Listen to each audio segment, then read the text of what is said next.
Officers Renner and Rickson carried themselves with unearned confidence, believing their badges placed them above any consequences. For years, they wielded their authority to intimidate and control, targeting those they perceived as defenseless. To them, no one ever fought back. Until her. When they stopped a black woman walking her 2 dogs, they thought they had found another easy target. She looked ordinary, vulnerable, like someone who would comply without question. What they failed to notice was the precision in her movements, the steady focus in her eyes. They didn't know she was a former Navy SEAL, trained for moments far more dangerous than a street encounter. They thought they could overpower her. They thought her silence was submission. They thought her dogs were harmless companions. They were wrong. What happened next shattered their illusion of control and proved that justice could not be silenced. Before we go any further, comment where in the world you are watching from and make sure to subscribe. Amara strolled down the cracked sidewalk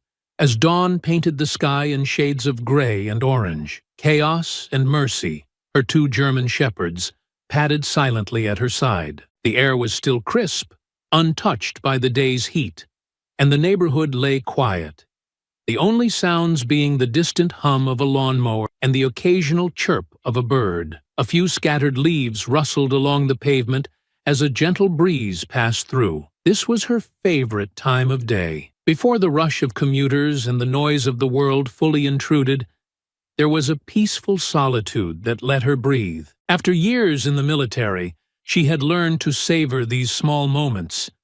It was different now. No more endless deployments, no more briefing rooms or combat drills. This suburban life was meant to be a fresh start. The houses lining the street were mostly well kept, but there were pockets of decay here and there, rusted mailboxes, peeling paint, and cracked driveways. She passed a neighbor she didn't know by name, an older white man leaning on his rake. He gave her a quick glance, his lips tightening into a brief, thin smile before he turned away. His reaction was something she had grown used to, not overt hostility, but not exactly welcoming either. It was the same kind of look she'd gotten at the grocery store, the bank, even the veterinarian's office when she first moved in. A look that said, "What are you doing here?" Chaos sniffed at a nearby bush, his large body taut and alert. Mercy, the smaller of the 2, stayed closer to Amara's leg, her ears pricked up. Amara adjusted the leash slightly, her mind wandering to when she'd first trained with them. Back then, they were more than pets. They were partners in operations that demanded precision and loyalty. Now, they were her only constant companions in a world that still felt alien after so many years of service. She adjusted her grip on the leash, looking ahead. A patrol car cruised slowly down the opposite side of the street. The sight was familiar enough. She'd seen it before on her walks, but something about it made her straighten just a little. Maybe it was the way the car slowed as it passed, or how the driver's gaze lingered a second longer than necessary. She couldn't tell if it was her or the dogs that had caught his attention, but she felt it. The subtle shift in atmosphere. Amara kept moving, her expression calm. She'd learned long ago not to let the tension show, not to give anyone an excuse to misinterpret her demeanor. Chaos and Mercy, however, seemed more aware. Chaos glanced toward the car, his ears flicking back for a brief moment. Mercy huffed softly, a sound Amara recognized as mild irritation rather than fear. She continued her route, turning the corner where the sidewalk grew more uneven. Memories flickered in her mind. The rigorous days of training, the missions where failure wasn't an option, the moment she decided to leave it all behind. Civilian life had its challenges, but nothing compared to the pressure of knowing a single mistake could mean the difference between life and death. This walk, this simple routine, was her way of staying grounded. Another few blocks passed before she noticed the patrol car again, now parked at the edge of a small strip of grass. 2 officers stepped out, one tall and stocky, the other lean and sharp-faced. They weren't looking her way at first, but as she approached, their attention shifted. The taller officer, with the name Renner stitched onto his uniform, leaned against the car casually.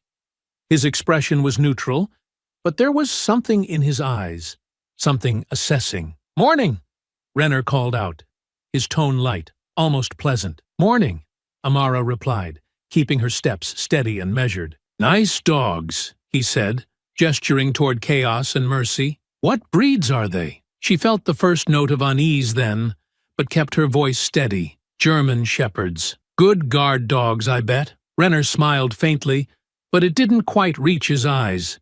His partner, whose name tag read Rickson, stayed quiet, but watched her closely. "Just pets," Amara said. Renner's smile didn't fade. "Pretty big for just pets." Mercy stiffened at her side, the leash pulling taut. Amara subtly adjusted it again, glancing down at the dog before looking back at the officers. "They're well trained," she said. "Military trained?" Renner asked, his tone still casual, but now laced with curiosity that didn't feel entirely innocent. Amara shrugged. "Something like that." Rickson stepped closer to the car, crossing his arms. "What kind of training are we talking about?" he asked. His voice had an edge now, still conversational but more pointed. "Bet you don't see dogs like these much in these parts." Chaos's ears flattened slightly. Mercy let out another soft huff. Amara felt the shift in them before she felt it in herself. Something was off. The way Renner's hand rested on his belt, the way Rickson's gaze never left her dog's. She had seen this before.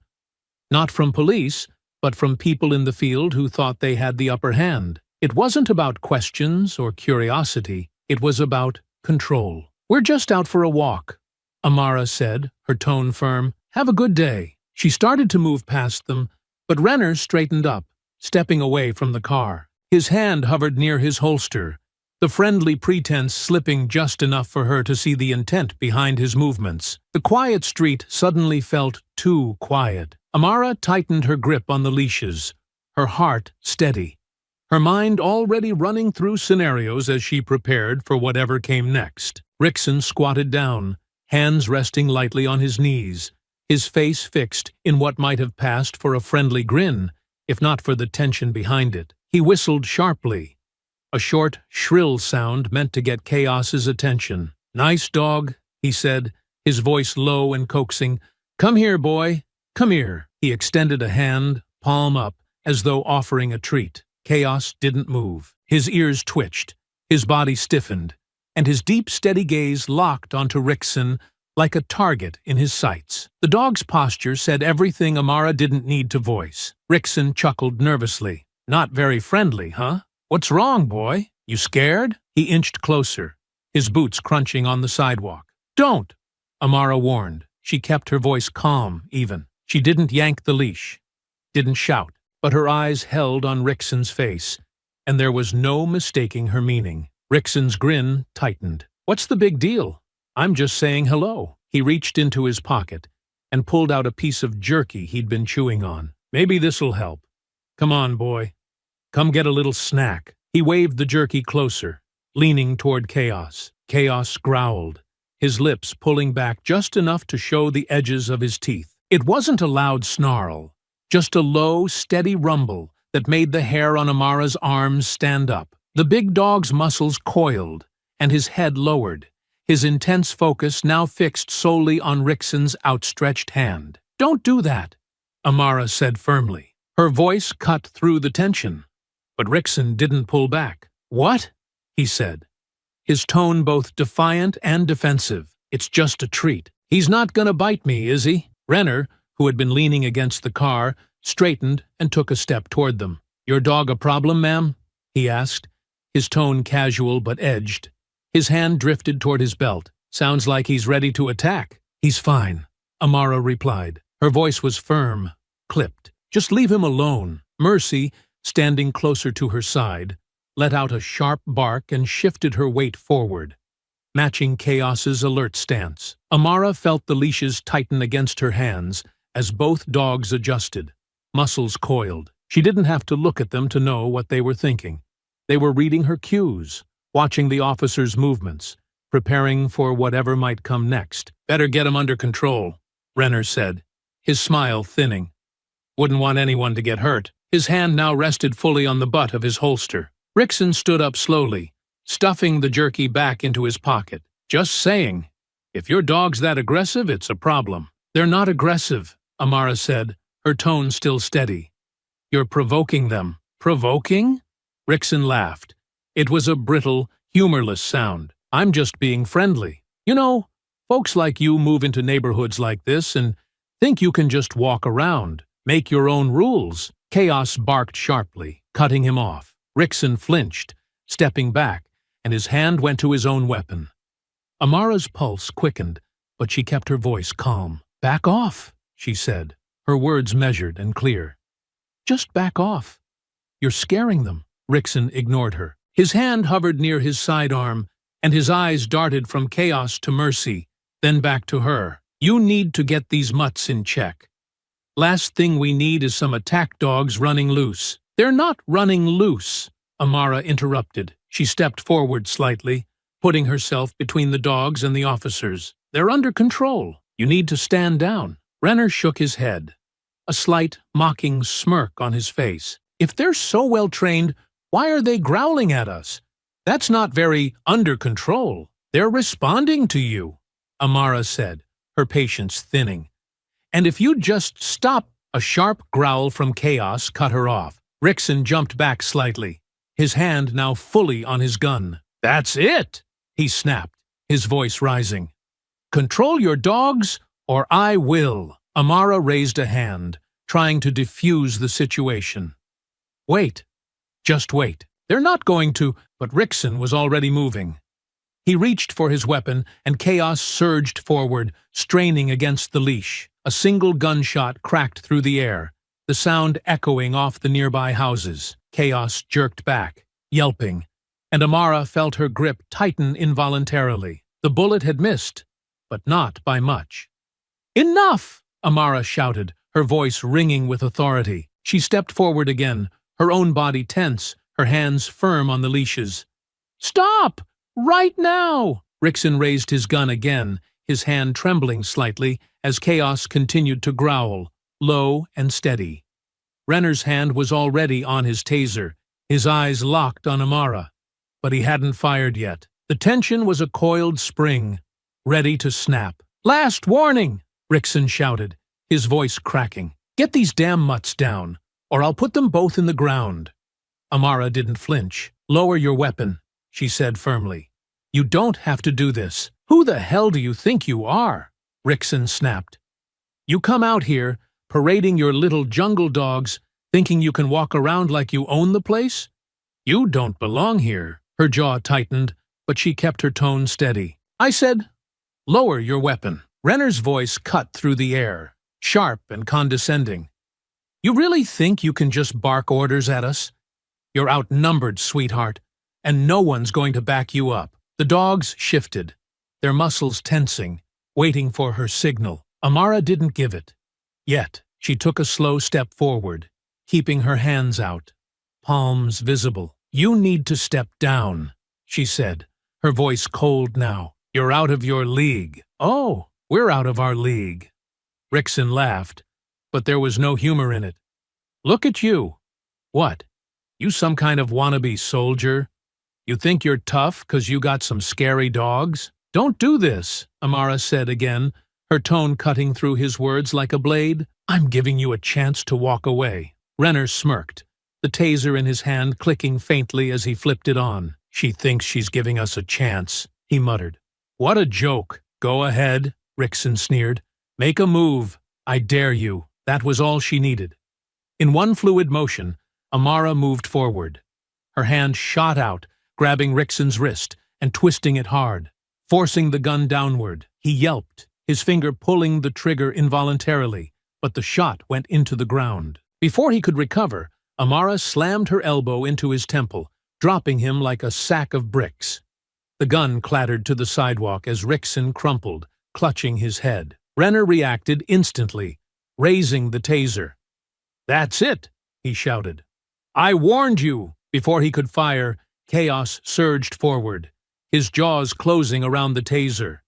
The device slipped from Renner's grip as the large dog yanked it away, his growl echoing off the houses. Renner stumbled back, his hand going to his baton instead. Get these damn dogs off me! Renner yelled, swinging the baton wildly. Mercy darted in, snapping at his hand, forcing him to drop the baton. He tried to retreat, but the dogs moved as a unit, Chaos blocking him while Mercy lunged, keeping him off balance. Amara kept her focus, stepping around Rickson's sprawled form to grab the body cam from his vest. Her fingers worked quickly, yanking it free as the chaos unfolded. She glanced up just long enough to see Renner falling back against the patrol car, cursing and flailing at the dogs. He couldn't even get his radio out of his belt before Chaos swiped at it, sending it skittering across the pavement. A neighbor's porch light flicked on. From the corner of her eye, Amara noticed a silhouette at a window. A phone held up. Someone was filming. She didn't stick around. Clutching the body cam, she snapped her fingers twice. Chaos and Mercy retreated instantly, falling in beside her as she turned and sprinted down the street. Behind her, Renner's angry shouts filled the air. "She's running! Get her! Damn it!" But by the time Renner regained his footing and reached for his radio, Amara and the dogs were gone, disappearing into the early morning shadows. Amara moved quickly through the dense woods, her boots crunching against leaves and branches. Chaos trotted slightly ahead, his nose to the ground, while Mercy stayed close to her side. The forest offered cover, the early morning light barely filtering through the thick canopy above. The dogs were quiet, their ears swiveling at the faintest sound. Despite their calm, Amara noticed the slight limp in Mercy's step and the streak of matted fur near Chaos's shoulder. They didn't stop until the undergrowth thinned and a narrow path appeared, one she recognized from months of solitary hikes. The old cabin came into view, hidden behind a line of pines and almost swallowed by the forest. The structure was small, with faded paint and a sagging porch. It hadn't been lived in for years,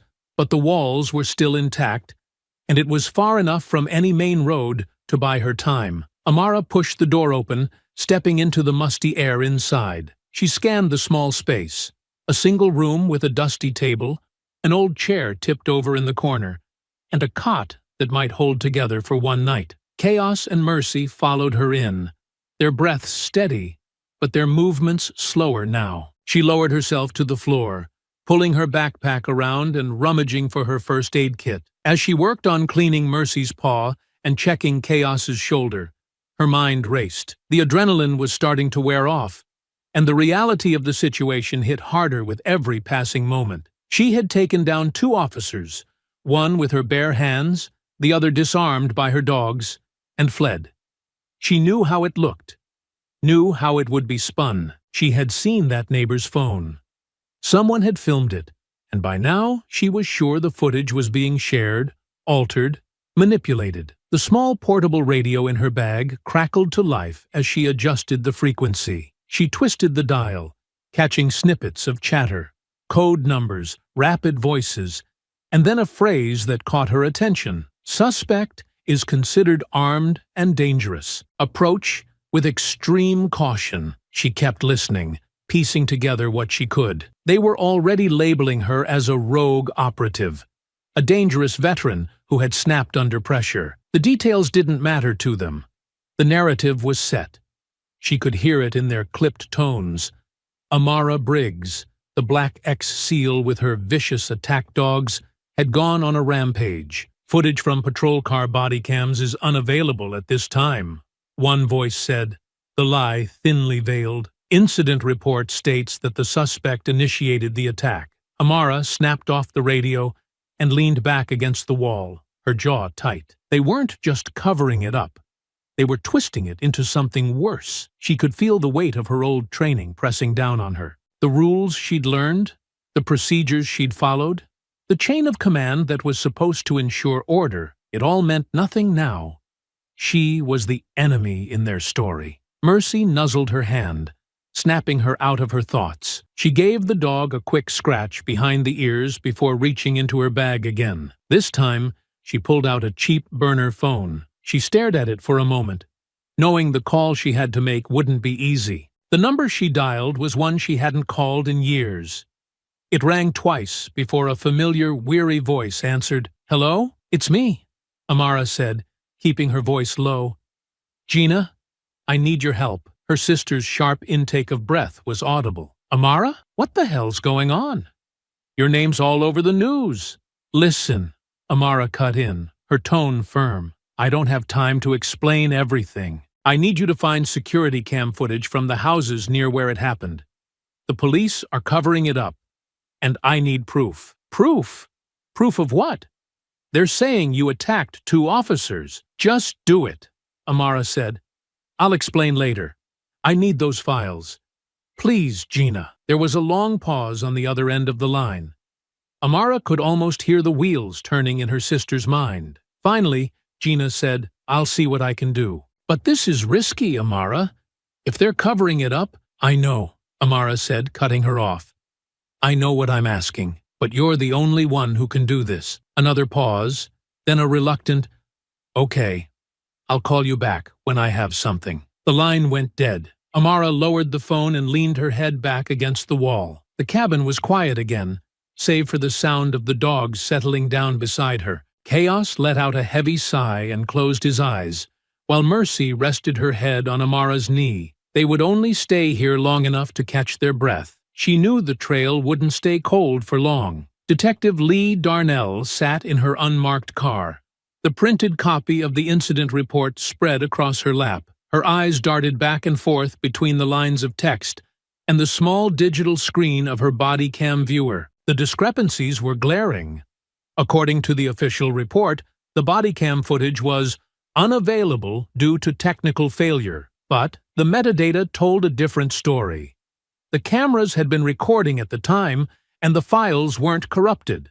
They had been manually deleted after the incident. Darnell's phone buzzed on the passenger seat, but she ignored it. The pattern was familiar. In her years working internal investigations, she had seen too many cases where inconvenient footage simply vanished. Still, there were details in the report that didn't add up. Statements from the responding officers were riddled with inconsistencies, from the timing of their arrival to their description of the suspect's actions. It was the kind of thing that usually slipped by unnoticed, unless someone took the time to read every word. And that was exactly what Darnell had spent the past hour doing. With a sigh, she grabbed her notepad, jotting down a few more questions for later. Then she folded the report, slid it into her bag, and started the car. She needed to see the scene for herself. The neighborhood was quiet when she arrived. The kind of suburban street that looked picturesque on the surface, but often hid festering tension. Darnell parked down the block and walked slowly toward the spot mentioned in the report. Her plainclothes attire helped her blend in. Just another woman out for a walk. She scanned the area, her eyes falling on the sidewalk where the scuffle had supposedly taken place. The dried bloodstain was still faintly visible, though it had been haphazardly washed away. Nearby, she spotted a small pile of shattered plastic. Kneeling down, she recognized the remnants of a broken phone case. This wasn't mentioned in the report, and it wasn't logged as evidence. The official account stated that the suspect's phone had been confiscated intact. Darnell stood up, dusting off her hands. She turned her attention to the houses nearby, her gaze drifting to a porch light with a security camera above it. If she had been here that morning, she'd have checked that footage immediately. But according to the report, there was no relevant footage from nearby residences. Now, seeing the camera clearly intact, she suspected that wasn't true. Something had been deliberately left out. A few hours later, Darnell sat at her desk, reviewing everything she'd gathered. The removed footage, the missing evidence, the vague language in the reports. All of it painted a picture of a cover-up. The suspect, Amara Briggs, might not be the out-of-control rogue veteran they were making her out to be. Darnell knew better than to jump to conclusions, but the more she dug, the more the official story began to crumble. She pulled up her secure email, drafting a message to a trusted contact who could access archival footage from nearby traffic cameras. If the officers on scene had wiped the local home security feeds, they might have missed the city-owned cameras on the main road leading in. Darnell wasn't taking any chances. Amara Briggs was dangerous. She didn't doubt that.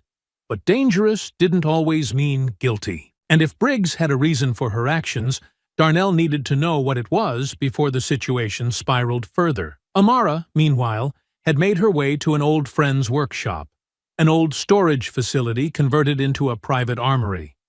Curtis Tech Harland had been her go-to gear expert back in her SEAL days. Retired now, he spent his time building custom equipment and tinkering with experimental gadgets. The workshop smelled of machine oil and solder, the workbenches cluttered with half-assembled drones and modified body armor. Curtis looked up from his latest project as Amara entered, the dogs at her side. "You're making my shop look bad, Briggs," he said with a faint grin. "What the hell happened?" "Long story," Amara said, her tone clipped. "I need a favor." He eyed her carefully, taking in the faint scratches on her hands and the grim set of her jaw. "You don't ask for favors unless it's serious." "It is." Curtis set down his tools and stood, wiping his hands on a rag. "What do you need?" Amara laid out her request: replacement comms equipment, upgraded harnesses for the dogs, and a portable surveillance scanner. Curtis didn't ask why. He simply nodded and started gathering what she needed. Amara watched him work, her mind already racing ahead. If she was going to survive, she needed more than just brute force. She needed eyes, ears, and a way to stay one step ahead. Back in her apartment, Gina stared at her computer screen. She had spent the last 2 hours pulling security cam footage from a couple of nearby houses. The files weren't easy to get, encrypted and stored on a subscription service, but Gina knew her way around digital locks. When she finally played the clips, her stomach twisted. The dogs weren't aggressive, not at first. The footage showed Chaos and Mercy standing alert, but still, reacting only after one of the officers had leaned in close, making a sudden, sharp movement. Gina watched as Amara tried to de-escalate. She saw the officers step toward her, the dogs growing defensive. It was clear now. The initial aggression hadn't come from the dogs. It had come from the officers. As she sifted through the files, Gina clicked on one more folder Amara had sent. The body cam footage she'd taken from one of the officers. It showed the confrontation in brutal clarity. The audio picked up Amara's calm but firm instructions for the officers to back off, followed by their dismissive, racially charged remarks. The camera caught Rickson's sudden lunge toward the dogs and the ensuing chaos. Gina's jaw tightened as she watched. The raw footage told a different story than the official reports. Amara wasn't the instigator.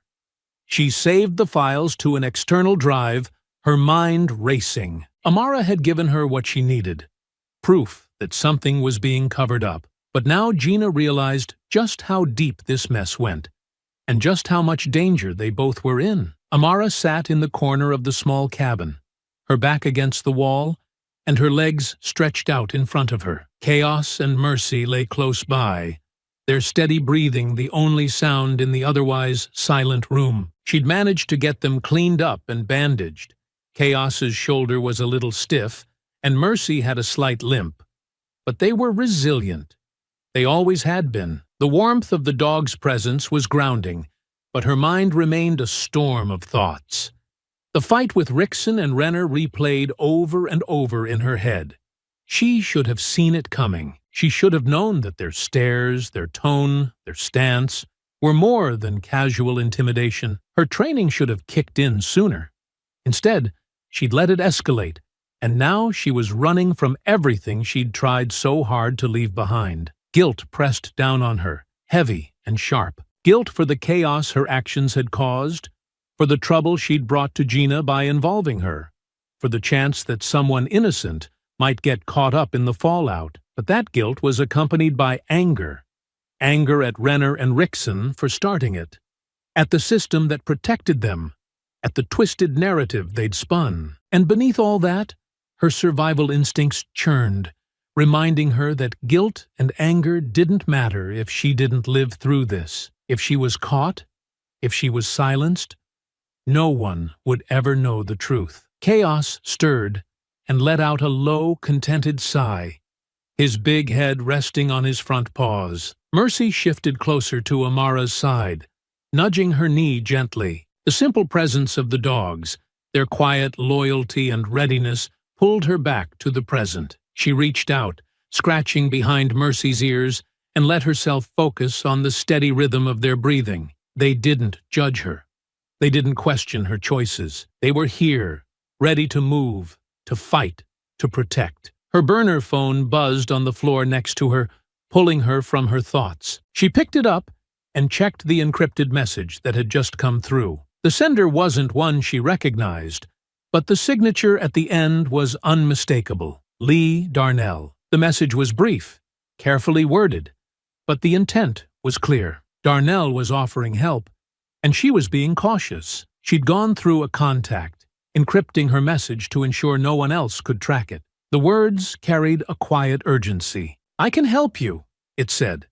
"Let me prove you're not the threat they're making you out to be." Amara stared at the message, her mind racing. She didn't know if she could trust Darnell, but something in the detective's wording gave her pause.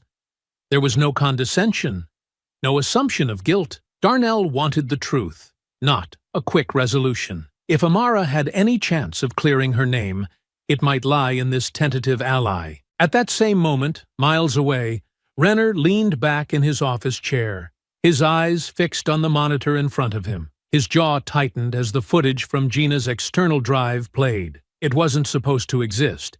He'd seen to it that all evidence had been wiped. But there it was. Clear shots of Rickson provoking the dogs, of Amara trying to de-escalate, of Chaos and Mercy acting defensively rather than aggressively. The footage cut through the official report like a knife. Renner's hand hovered over his desk phone. "She's smarter than I thought," he muttered. Gina had managed to find and piece together fragments he'd assumed were gone. That wasn't just luck. That was skill. His eyes narrowed as he glanced at the logs he'd pulled. He had traced the IP address where the files were backed up, and it led straight to Gina's apartment. He dialed a number, his tone cold. "We've got a lead. I know where her sister is. Let's pay her a visit." Gina's apartment was eerily quiet when Amara dialed her burner phone that afternoon. She had been checking in every few hours, her heart tightening each time Gina didn't pick up. But this time something was different. The line wasn't dead. Instead, she heard faint, muffled sounds, a low static, a scrape of something metallic, and what might have been voices in the background. It wasn't much, but it was enough to send a shiver through her. The phone was still active. Amara quickly pulled up the location tracking software Gina had installed on the burner. Gina had insisted on it when they started working together, in case either of them got in too deep. The signal came into focus on the screen. A point flashing on the map, sitting squarely on the edge of town. Amara recognized the location immediately. It was an old industrial site, a sprawling collection of warehouses and factories that had been abandoned for years. The place had a reputation for drawing all kinds of trouble. Graffiti taggers, scavengers stripping metal, and, apparently, crooked cops who needed a quiet place to keep someone hidden. Amara didn't waste any time. She clipped the phone to her belt, quickly checked Chaos and Mercy's harnesses, and shouldered her bag. The dogs sensed her urgency immediately. Chaos stood at attention, his ears forward and body rigid, while Mercy pressed close to her side, ready to move. "Let's go," Amara said, her voice calm but firm. She couldn't afford to let any panic creep into her tone. The dogs fed off her energy, and right now, she needed them steady. They set off on foot, cutting through the wooded back trails that wound around the neighborhood. Amara kept her pace brisk, moving swiftly but silently. The sun was starting to sink lower in the sky, painting the trees in shades of orange and gold. She stuck to the shadows where she could, keeping herself and the dogs out of sight.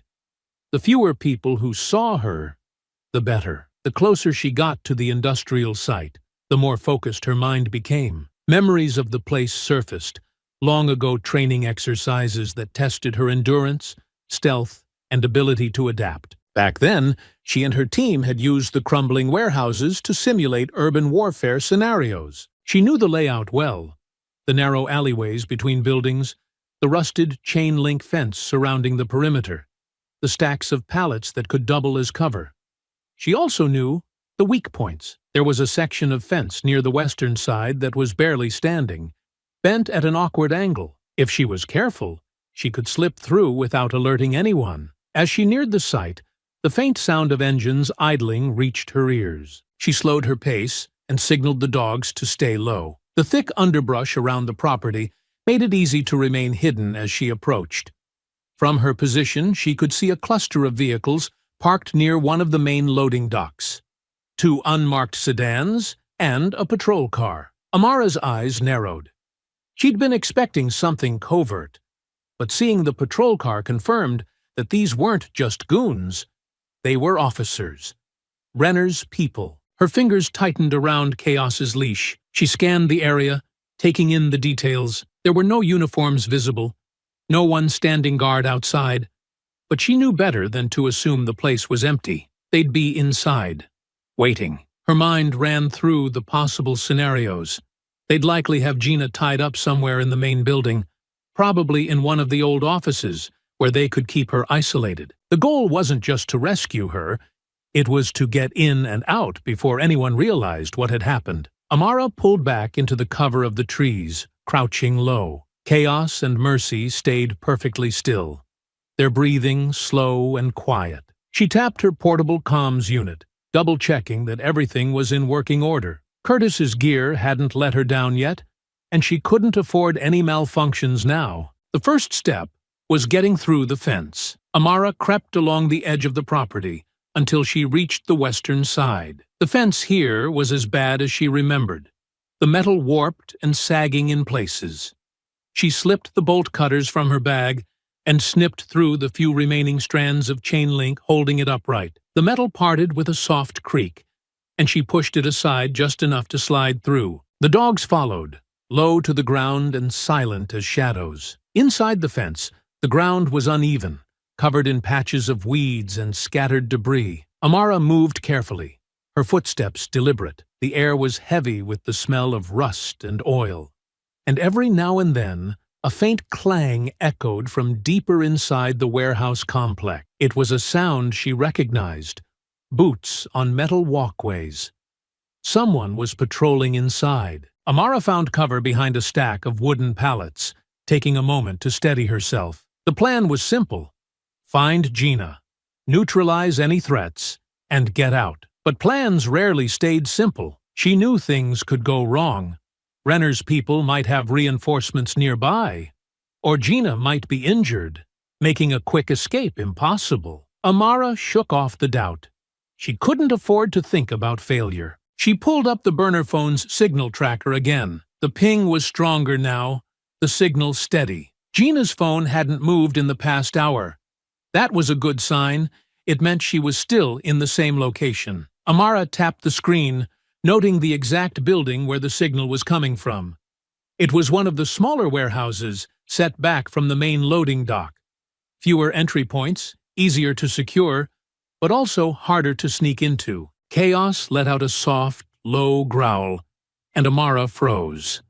She glanced around the corner of the pallets and spotted movement near the patrol car. A man in plain clothes was standing by the driver's side door, talking into a radio.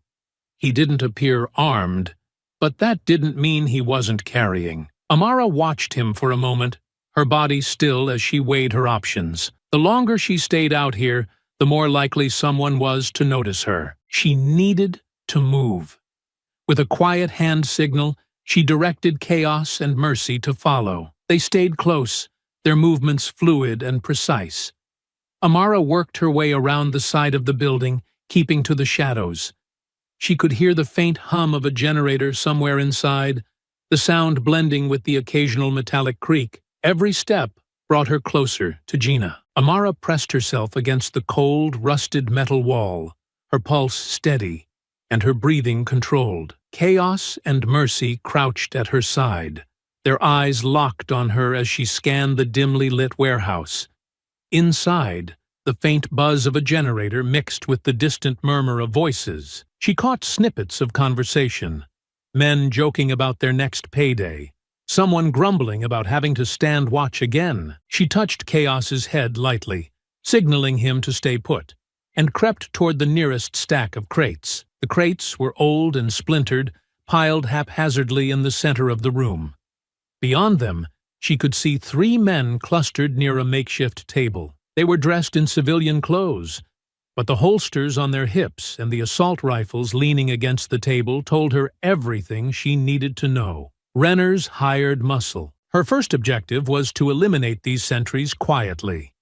If she could take them out without alerting the others, she'd have a clear path to the office where Gina was likely being held. She crouched lower, moving silently, her boots making no more than a whisper on the concrete floor. The nearest man was standing with his back to her, flipping through a deck of playing cards. Amara slipped behind him, one arm locking around his neck, the other gripping the back of his head. A sharp, controlled twist, and he went limp. She lowered him carefully, setting his body down without a sound. The second man looked up, his brow furrowing when he noticed his friend was gone. "Hey! Where'd—" Amara surged forward before he could finish. She grabbed the man's arm, twisting it behind his back, and slammed his head into the edge of the table.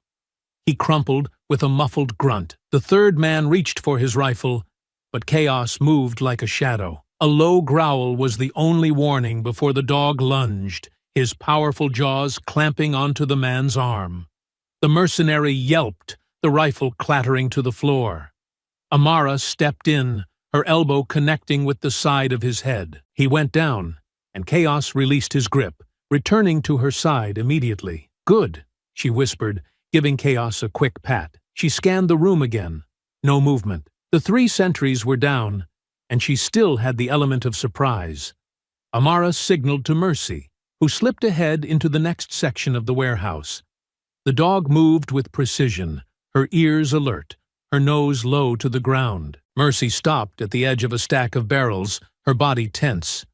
Amara followed, peeking around the corner. 2 more men stood by a small alcove, their attention focused on a portable monitor showing security camera feeds. She needed to get to that monitor. If she could disable their surveillance, her chances of staying undetected would increase significantly. She pulled out a small, modified flashbang from her belt, one Curtis had given her. It wasn't designed to cause a loud explosion, just a short, blinding flash. She lobbed it toward the alcove, ducking back as the light flared. Both men stumbled, cursing, their hands flying to their eyes. Amara moved quickly, delivering a sharp kick to the first man's knee, sending him sprawling. The second man swung blindly, but she caught his wrist, twisted it, and drove her fist into his jaw. He collapsed onto the concrete. Amara quickly turned to the monitor, yanking the cords free and pocketing the drive attached to it. The cameras were down now, giving her more freedom to move. She motioned to the dogs, who followed as she slipped into a narrow hallway leading toward the office. The air grew colder, and the sound of the generator faded. In its place, she heard muffled voices, someone yelling, followed by the heavy thud of boots. 2 mercenaries rounded the corner ahead of her, their weapons drawn. They spotted her instantly. "There she is!" one of them shouted, raising his rifle. Amara dove behind a stack of metal shelves as bullets tore through the space where she'd just been. Chaos and Mercy split to either side, moving like ghosts in the shadows. Amara reached for her sidearm, peeking out just long enough to fire a single controlled shot. The first mercenary dropped with a cry, clutching his leg. The second mercenary swung his weapon toward her, but Mercy sprang from the shadows, knocking him off balance. He fell backward, his rifle clattering out of reach. Amara closed the distance in seconds, grabbing the man by the collar and slamming him into the wall. His head hit with a sickening thud, and he slid down unconscious. Amara crouched low, pulling both dogs close to her side as she listened. The gunfire would have alerted the rest of the guards. She had to move fast. She quickly checked her weapon, reloaded, and signaled to the dogs. They moved as one, weaving through the maze of crates and machinery toward the next room. The final section of the warehouse was larger, with a high ceiling and dim overhead lights. Amara could see a group of men near the far end, their attention focused on a closed office door. She recognized Gina's phone on a table nearby. The sight of it fueled her determination. But these men were armed and alert, and she'd lost the advantage of surprise. She positioned herself behind a stack of crates, signaling to Chaos and Mercy. They knew what to do. Chaos moved to the left, circling around the room, while Mercy stayed low, waiting for Amara's signal. Amara drew a deep breath, then stepped out into the open. "Hey!" she shouted, her voice ringing through the warehouse. The guards turned, their weapons snapping up. "It's her!"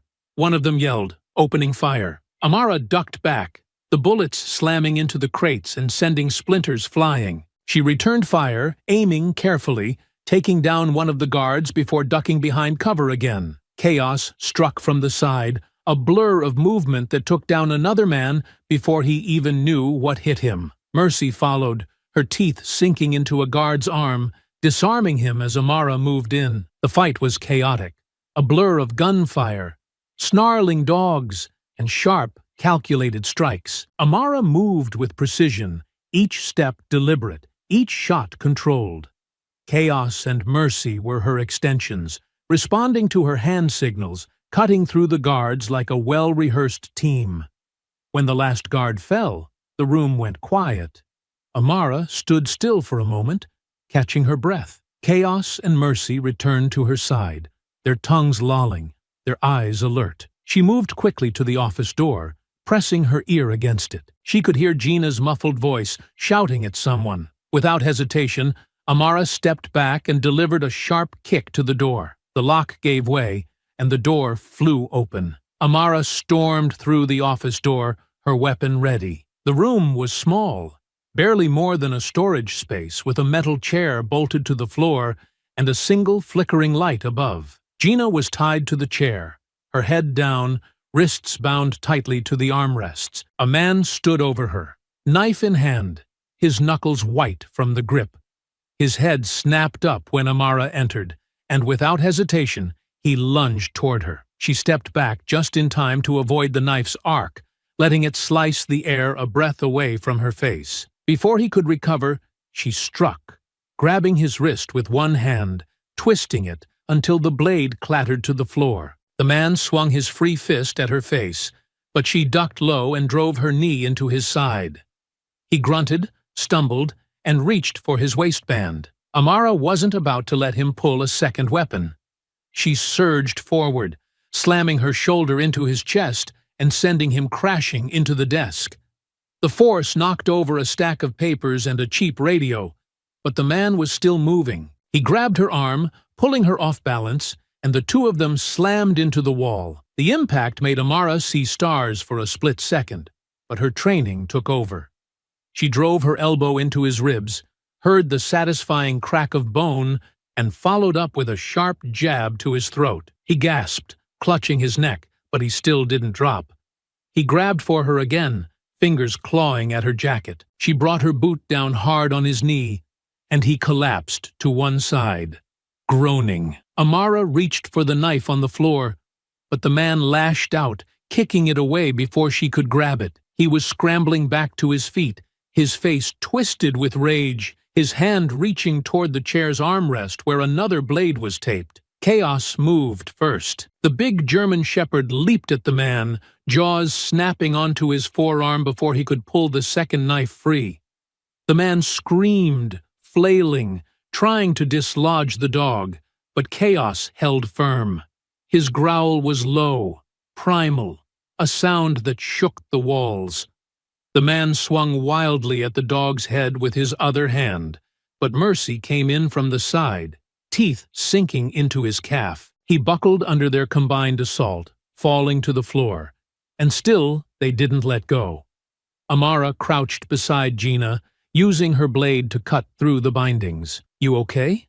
she asked, her voice calm even as the chaos unfolded behind her. Gina's voice was shaky. Yeah. Just get me out of here." The man was still struggling, cursing loudly as Chaos and Mercy kept him pinned. His kicks were slowing, his movements more frantic than calculated now. "Call them off," he shouted, his voice desperate. "They'll kill me." Amara turned to him, her expression cold. "Should have thought about that before you tried to knife me." The man's eyes widened as Chaos growled deeper, his jaws tightening just enough to draw blood. He thrashed, trying to roll away, but the dogs adjusted instantly, keeping him trapped. Amara finished cutting Gina's bonds and helped her to her feet. "You need to walk," she told her. "Can you do that?" Gina nodded, though her legs were shaky. "I can walk. I have the footage. It's all on the drive." Amara gave a single nod, then turned her attention back to the man on the floor. He was still pleading, his voice rising in pitch. "Please, call them off. I'll tell you anything. I swear, I'll—" "Then talk," Amara cut him off sharply. "Who sent you? How many more are out there?" The man was panting now, his face pale. "It's Renner," he spat. "It's all Renner. He wanted her—" He nodded toward Gina, his words rushing out. "He wanted her shut up. Said she was digging too deep. That's all I know. That's all I know." Amara studied him for a long moment. He was trembling, his body starting to go limp under the weight of the dogs. Chaos snarled again, teeth shifting on the man's arm, and Amara saw him wince, his head dropping back against the floor. The fight was gone from him now. She raised her hand, giving Chaos a subtle signal. Slowly, the dog released his grip, stepping back but staying close. Mercy followed a moment later, her teeth leaving the man's leg as she sat beside Chaos, their eyes still locked on him. Amara straightened up, looking down at the man who was now crumpled on the ground, clutching his bleeding arm. "You tell Renner I'm coming," she said quietly, "and he won't see me coming." The man didn't respond, just groaned and curled tighter, his face pressed to the dirty floor. Amara turned to Gina, supporting her weight as they made their way out of the room. Behind her, Chaos and Mercy followed, their ears pricked, ready for whatever came next. Amara helped Gina to a safer spot away from the chaos of the office, setting her down on an overturned crate in a dim corner of the warehouse. The tension in the air felt as heavy as the musty, stale smell of the old building. Gina winced as she rubbed her wrists, her eyes scanning Amara's face. She looked shaken but determined, her resolve as sharp as ever despite the ordeal she'd been through. "You okay?" Amara asked, keeping her voice low. Gina nodded, though her voice was still a bit shaky. "I've been better, but I've also been worse." Amara allowed herself a faint smile at her sister's attempt to stay strong. She crouched down, staying close enough to hear Gina clearly, but still keeping an eye on the office door. She couldn't be sure if more of Renner's men were nearby. "We don't have much time. What did you find?" Gina didn't waste a moment. "After you first told me about what happened, I started looking into the officers involved. At first, I thought it was going to be the usual. Guys with a few complaints swept under the rug, maybe some suspicious gaps in their service records. But Renner was different. The deeper I dug, the more the pieces didn't add up. His credentials, his transfer paperwork, even his date of hire, it all seemed off." Amara frowned. "What do you mean, off?" "His file reads like someone copied it out of a training manual and just dropped it into the system," Gina explained. "Nothing about his record was organic. It was too clean. No reprimands, no minor infractions, just a glowing, picture-perfect career path that looked suspiciously fabricated. So I started pulling at the threads, cross-referencing dates and documents. That's when I found the redacted files. They were buried deep, but they were still there. Renner wasn't a career cop. He was CIA." Amara's eyes narrowed. "CIA? You're sure?" Gina nodded. "Yeah. He wasn't just some agent either. He was attached to a black ops unit, off the books, running operations that weren't exactly sanctioned, at least not in the way they were supposed to be. Whatever he was involved in, it went bad. The files are heavily redacted, but the details I found paint a pretty damning picture. There was a mission a few years back, and something went sideways, big enough that it ended up on the radar of multiple agencies. I think his whole unit was burned. Renner got the axe." "And he ended up here?" Amara asked, her voice tense. "He disappeared for a while," Gina said, "but then I started seeing his trail again, just under a new name. Renner is a fake identity. He created it after the fallout and somehow got himself into law enforcement. My guess is he used contacts from his old life to help him blend in. He created a history that no one would question and started fresh. Amara sat back on her heels, absorbing the information. How does that connect to me? Gina hesitated, her lips tightening as she looked at her sister. That last mission you were on, the one overseas right before you left the military, the one you don't like to talk about. Amara's expression darkened, her voice dropping to a cold, sharp edge. What about it? I think that mission was tied to him, Gina said quietly. I think you were part of the team that exposed whatever it was he was doing. You didn't know at the time. No one on your side did. But the intel you helped recover, it lined up with some of the operations he was running. You blew the lid off something that got him burned. He lost everything. Amara's jaw clenched. She stared past Gina, her mind racing back to those chaotic days. The mission had been a nightmare, a swirling mass of conflicting orders, half-truths, and classified reports. It had left a bad taste in her mouth, but she had never known why. Now, she felt the pieces falling into place, each one landing heavier than the last. You're telling me that I'm the reason he was discharged. Not directly, Gina said. But yeah, your team uncovered his operation, and it brought everything crashing down.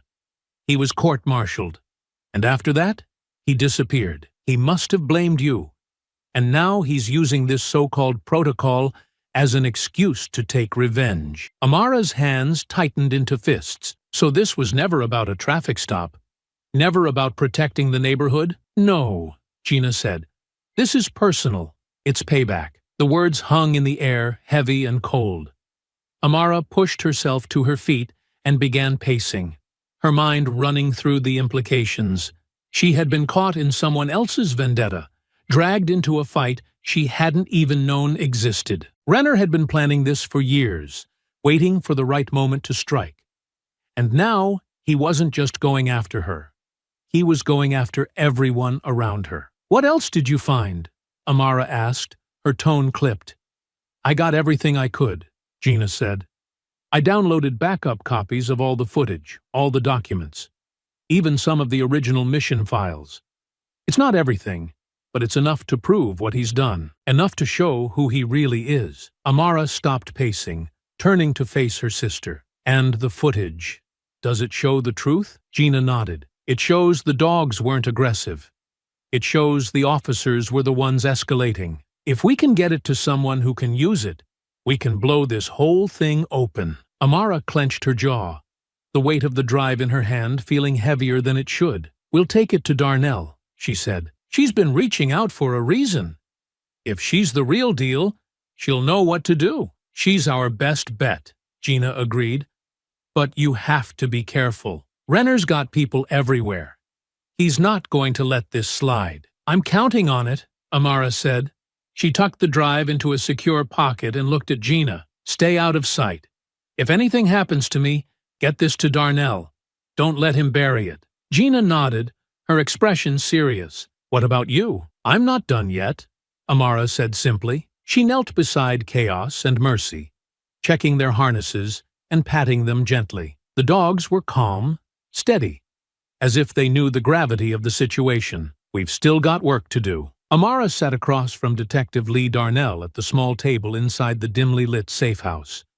The room was silent except for the faint hum of an old refrigerator. Chaos and Mercy lay on the floor nearby, their eyes steady, ears twitching now and then, as if they too were absorbing every word. Darnell leaned back in her chair, studying Amara carefully. You already know who he really is, she said, her tone low. But let me fill in the gaps. Amara gave a curt nod, her expression neutral. Go on. Darnell flipped open a slim file and tapped one of the grainy photos inside. Renner wasn't always a cop. I don't think he ever actually wanted to be one. He started off as a paramilitary operative, and he was good at it. Maybe too good. His work in the field was clean at first, quiet missions, clean exits. But after a few years, He started cutting corners, taking on jobs that fell outside the lines. Arms deals, covert fund transfers, nothing you'd ever see on paper.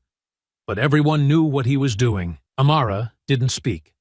She let Darnell continue. He got greedy, started using his position to run his own operations under the radar. The problem was, the agency doesn't like loose cannons. They were happy to turn a blind eye until someone higher up took notice. I don't know if he thought he was untouchable, or if he just made the wrong enemy, but someone set their sights on him. Your last mission overseas, that extraction and recovery op, was the nail in his coffin. I've already heard this part, Amara said, her voice quiet but sharp. Gina told me we exposed him without even knowing. Darnell nodded. What she might not have mentioned is how fast things fell apart after that. Once your team's intel came back to the agency, they didn't just burn him. They torched his entire network. They used your report to pull the rug out from under him, left him with no assets, no backup, no escape plan. By the time he realized what was happening, it was too late. His team scattered. The accounts he thought were secure were frozen. And then, like that, she snapped her fingers. He was out. No hearing, no formal reprimand. Just a dishonorable discharge and a swift exit from the world he'd built. Amara's jaw tightened, but she said nothing. I don't think he ever forgave the agency for that. Darnell said, and I sure as hell know he didn't forgive the people who made it possible. Your team. He probably never even learned your names until years later. But once he did, you became a loose end. And he decided to clean up that loose end by joining law enforcement and hiding in plain sight. Amara said, her tone bitter. Typical. Darnell nodded again. It was a smart move. By the time he resurfaced, he'd created a squeaky clean record, pulled some strings to get hired in a department that wouldn't ask questions, and settled in. But all along, he was just biding his time. Until now, Amara muttered. Until now, Darnell confirmed. He's been waiting for the perfect moment, and now he's got connections on the inside, helping him cover his tracks. People who owe him favors. People who don't even know what he's really done. They see him as this stand-up officer. Someone who can get things done, and they don't realize he's playing them. Amara crossed her arms. You're saying the reason this all feels so personal is because it is. He's not just cleaning up old business. He's settling a score. Exactly, Darnell said.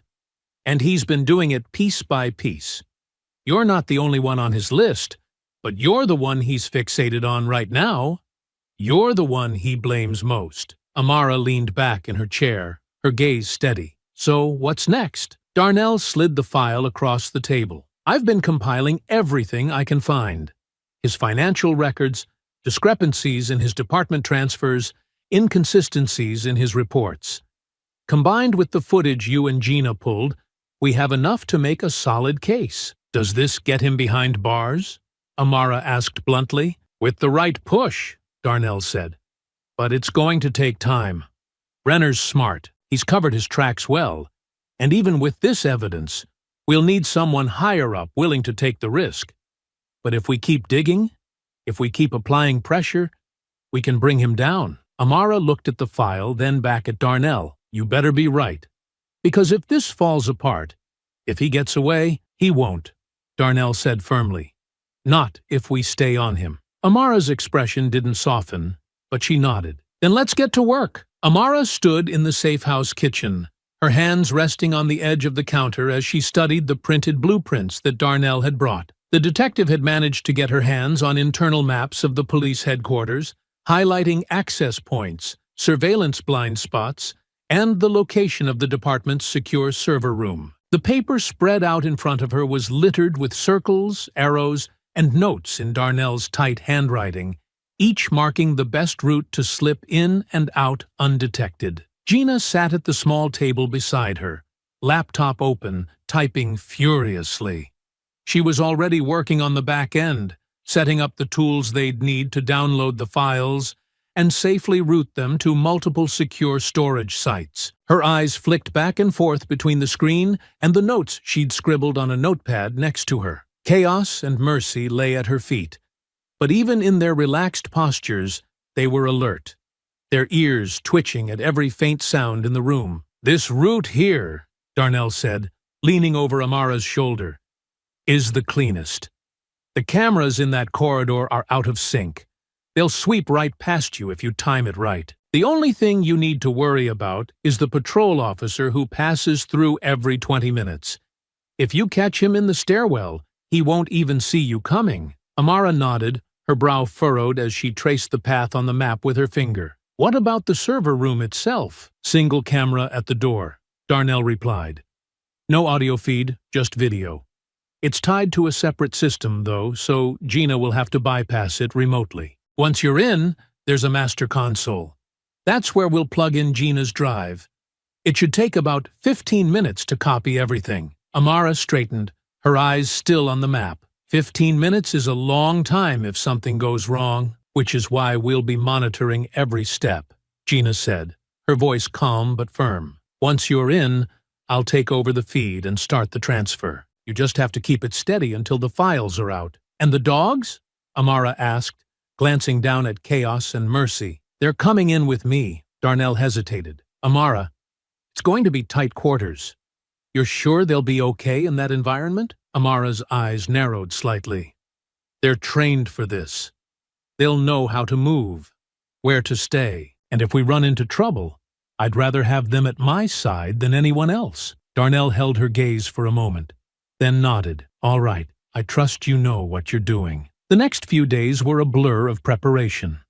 Darnell continued refining the maps, adding notes on patrol schedules and updating escape routes. Gina worked late into the night on her laptop, fine-tuning the encryption tools they'd need to bypass the department's firewalls. Amara spent hours running drills with Chaos and Mercy. They practiced silent takedowns, moving through narrow spaces, and responding to hand signals. Each session was designed to mimic the conditions they'd face in the raid.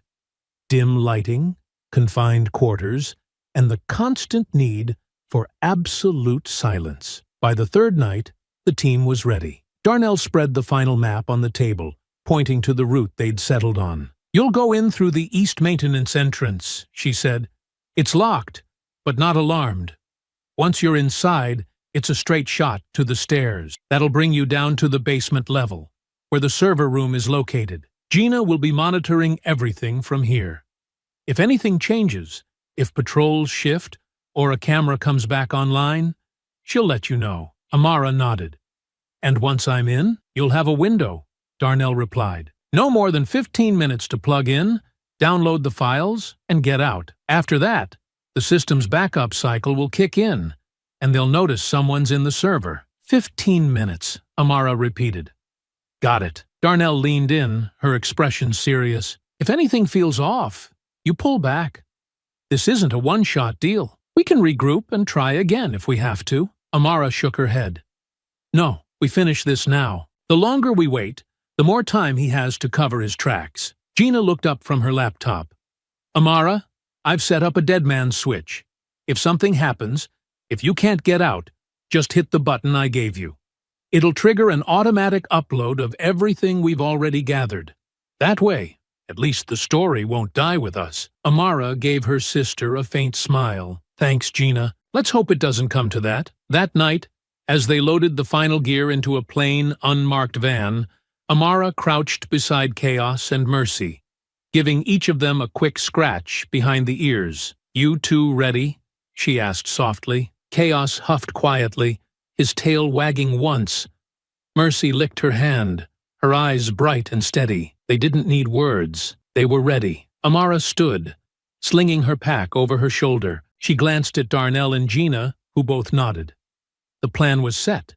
The team prepared. All that was left was to execute it. "Let's move," Amara said, and they headed out into the night. Amara crouched in the shadows just beyond the precinct's east entrance, her heart steady and her breathing controlled. The city was silent at this hour, the streets bathed in the faint glow of streetlights. Beside her, Chaos and Mercy stayed low, their bodies pressed to the ground. Their eyes were locked on her, waiting for the signal. She checked her watch. The camera sweep on this side of the building wouldn't pass again for another 2 minutes. The patrol officer making his rounds was exactly where Darnell had said he'd be, on the opposite end of the parking lot. Timing was everything, and the window was narrow. With a soft exhale, Amara reached into her pack and pulled out the small device Gina had rigged. She pressed the button, watching as the maintenance door's lock gave a faint click, disengaging. Slowly, carefully, she pushed it open and slipped inside, the dogs padding silently behind her. The faint hum of the building's fluorescent lights met her ears, but beyond that, the interior was eerily still. Every step was deliberate as she moved down the dim corridors, her boots brushing against the scuffed tile floor. Chaos led slightly, his body low, nose close to the ground, while Mercy stayed at her flank. The dogs didn't make a sound, responding only to her subtle hand gestures. Each turn in the maze-like hallways brought them closer to the server room. Amara knew this place, not intimately, but well enough. Darnell's blueprints and notes had given her the edge she needed. The hallway cameras were spaced out, the patrol routes predictable, yet the stillness around her was unnerving. Every faint hum of machinery or creak of the building's infrastructure sent a whisper of tension down her spine. She couldn't afford mistakes. Not here. When she reached the basement level, her hand hovered near the small device again. The secure evidence room was ahead, its heavy door and access panel waiting. Amara glanced at Chaos, whose ears twitched as if sensing her hesitation. Mercy stayed still, a steady presence at her side. "Not yet," she murmured under her breath, though it was more for herself than the dogs. With one last glance over her shoulder, she activated the bypass. The door lock clicked open, and she eased it inward. The air inside was cool, the temperature controlled to keep the servers running smoothly. The faint glow of monitors cast long shadows across the shelves and locked cabinets lining the room. Amara moved quickly but cautiously. She approached the terminal and pulled Gina's drive from her pocket, plugging it into the main console. The screen flickered to life, the lines of code appearing as the drive began its work. The faint click of keys filled the space as she navigated through the system, starting the transfer. The progress bar appeared at the top of the screen, ticking up slowly. 10%. 15%. She stayed perfectly still, her ears attuned to every creak, every faint sound in the room. She could feel the tension radiating from the dogs. Chaos lay in the corner near the door, his eyes fixed on it. Mercy remained closer, her body low and ready, her gaze occasionally shifting toward the terminal. The seconds crawled by. 20%, 30%. Amara's breathing remained even, though her mind raced. This was the most vulnerable point of the operation. The longer she stayed here, the more likely it was that someone would notice. 34%, 47%. Chaos's ears flicked forward. Amara froze, her hand hovering over the keyboard. The dog's posture changed, still low, but more alert. Mercy let out a faint exhale, a subtle signal that something wasn't right. Amara's fingers tightened around the edge of the desk. Then she heard it, footsteps. Not close, but not far enough. They echoed faintly from somewhere above. Amara clenched her jaw, her mind racing. She knew the patrol routes, but these steps weren't where they were supposed to be. Something had shifted. The progress bar ticked up to 50%, then 55%. Chaos stood now, his body stiff, ears sharply pointed. Mercy's muscles coiled, her head turning toward the door. Amara moved quickly, silently stepping toward Chaos and crouching beside him. She raised 2 fingers, her signal for stay. The dog didn't move, but his gaze never left the door. The footsteps grew louder. They were descending, moving toward the basement level. Amara checked the screen again. 60%. The transfer was still in progress. She couldn't pull the drive out now. She had to let it finish. The first faint creak of the hallway door opening made her pulse quicken. Chaos growled low, and Amara pressed a hand to his side, steadying him. The sound of boots on the tile came next. Slow, deliberate. She stayed perfectly still, crouched beside her dogs, her hand near her weapon. Every instinct told her to move, to act. But she held her ground. She needed to know what she was dealing with before making her next move. The footsteps stopped just outside the evidence room door. A flashlight beam swept across the small window, its glow cutting through the darkness inside. Amara stayed hidden behind the shelves, her eyes fixed on that narrow pane of glass. Another creak. The door handle turned slightly, not opening yet, just testing. Then it stopped. Amara's heart pounded in her chest. She glanced at the screen. 68%. The transfer was painfully slow, and she knew it wouldn't be over anytime soon. The door creaked open slightly, and a sliver of light spilled into the darkened evidence room. Amara's pulse quickened, her hand lowering to the signals she'd trained Chaos and Mercy to recognize. The progress bar on the terminal climbed steadily. 78%, then 80%. Almost there. But still not done. She stayed perfectly still as the first officer stepped inside, his flashlight sweeping the room. "Something's not right here," he muttered, his voice low but sharp. A second set of footsteps followed behind him, heavier, more deliberate. The beam of the flashlight caught the reflection of the monitor for a split second, and the officer paused. "Hey, check this out," he called back softly. Amara's fingers brushed over the floor near Chaos's paw. A subtle tap, a signal. Chaos tensed, his muscles coiling. But he didn't move, not yet. Amara waited, timing it perfectly. The officers were still speaking in hushed tones, their light moving closer to the console. The second officer leaned in toward the screen, confusion flickering across his face. "Is that a transfer? That's not supposed to be—" Before he could finish the sentence, Amara moved. She tapped Chaos's side twice, and the dog launched forward. The first officer didn't even have time to shout before Chaos hit him squarely in the chest, teeth bared and growling. He went down hard, the flashlight clattering to the floor and rolling under the shelves. The second officer reacted quickly, drawing his sidearm. But Amara was faster. She lunged from the shadows, grabbing his wrist and twisting it sharply. The gun fell from his hand, and she followed with a sharp elbow to his ribs. He grunted, stumbling back into the evidence racks, but didn't go down. Chaos held the first officer pinned, his growls deep and guttural, while Amara turned her focus to the second. The officer threw a wild punch, but Amara ducked under it. Her training took over, every move precise. She grabbed his outstretched arm and pivoted, slamming him into the edge of the console desk. He let out a pained yell, but before he could recover, she swept his legs out from under him, dropping him hard to the floor. Mercy joined the fray now, moving to back up Chaos. She circled the fallen officer, her teeth bared as he tried to scramble backward. His hand fumbled for the flashlight, but Mercy stepped on his wrist, growling low. The officer froze, his breathing heavy. Amara turned back to the first officer, who was struggling beneath Chaos's weight. "Down!" she barked, her voice sharp. Chaos adjusted, his growls still rumbling, but he eased enough to allow the officer to move his hand away from his belt. Amara stepped in, her knee driving into the man's arm to pin him as she reached for the gun he'd been reaching for. "You don't want to do that," she said coldly, pulling the weapon away. "Trust me." The officer glared up at her, sweat beading on his brow. "You—" "Shut up," Amara cut him off, grabbing his radio and tossing it to the corner of the room.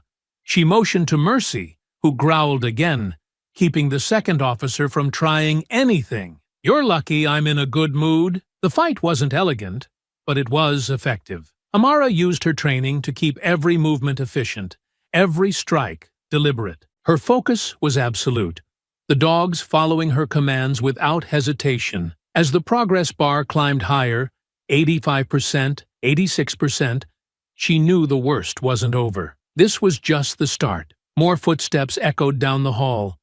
The fight had been quick, but not silent. Someone had heard the commotion, and Amara didn't have to guess who. Another flashlight beam swept into the room from the doorway. Chaos growled, but Amara tapped his side again, signaling him to hold. They needed to regroup. The new officer entering the room didn't hesitate.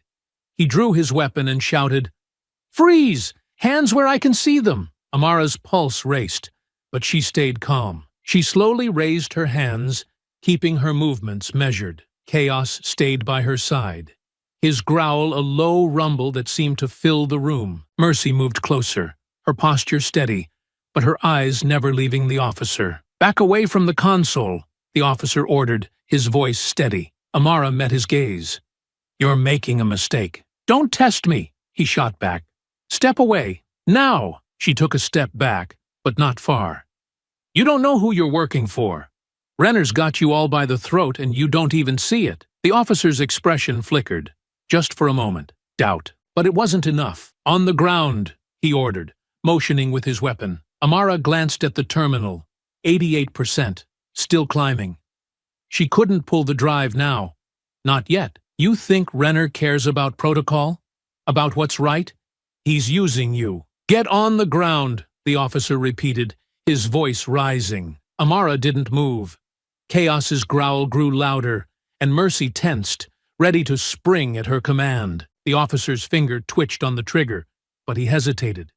It was all Amara needed. With a quick hand signal, Chaos surged forward. The officer fired, but the shot went wide as Chaos hit him squarely, knocking him back into the shelving. Amara darted forward, grabbing the officer's wrist and slamming his hand against the edge of the console. The gun fell, and Mercy was on it in an instant, her jaws closing around it and dragging it out of reach. The officer struggled against Amara's hold, but she used her leverage, twisting his arm behind his back and forcing him to the floor. "I told you," she said coldly. "You don't know who you're working for." The officer's protests were cut off as Amara delivered a quick strike to his shoulder, making him go limp. Chaos released his grip, backing off and returning to Amara's side. Mercy dropped the weapon a few feet away, her growl fading as she moved to guard the doorway. Amara checked the terminal.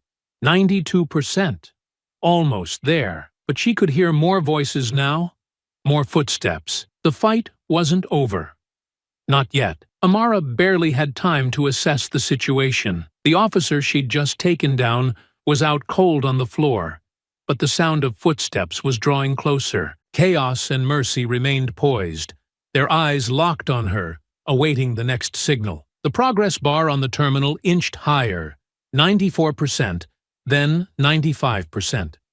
The end was in sight, but so was the next wave of trouble. Two officers burst into the room, one shouting orders while the other drew his baton. The first one raised his weapon, and Amara's instincts kicked in. "Chaos! Front!" she commanded. The dog lunged at the armed officer, his jaws closing around the man's forearm before he could aim properly. The officer let out a pained yell, struggling to shake the dog off, but Chaos held firm, growling and twisting to keep him off balance. The second officer didn't hesitate. He came at Amara directly, swinging the baton with force. She sidestepped, the blow narrowly missing her ribs, and countered with a sharp jab to his side. He grunted, stumbling back, but quickly recovered. He swung again, this time catching Amara's shoulder.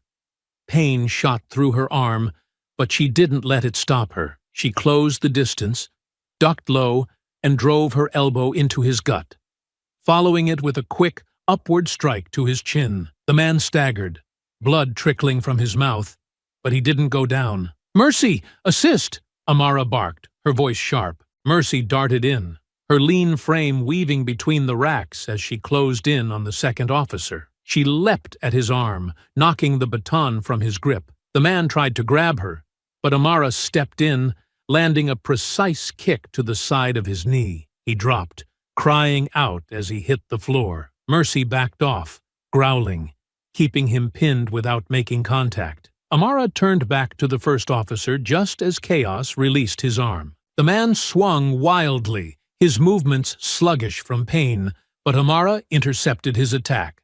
She grabbed his wrist, twisted it sharply, and used the momentum to drive him into the console. He hit the edge with a loud thud and crumpled to the ground, clutching his side. Chaos circled back to her, his tail wagging once, his mouth slightly open as if he'd just completed a routine drill. Amara gave him a brief nod of acknowledgement before refocusing on the terminal. 96%. 97%.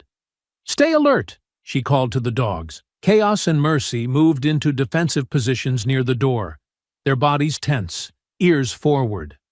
Amara's shoulder throbbed from the baton strike, and she could feel the adrenaline wearing down her focus.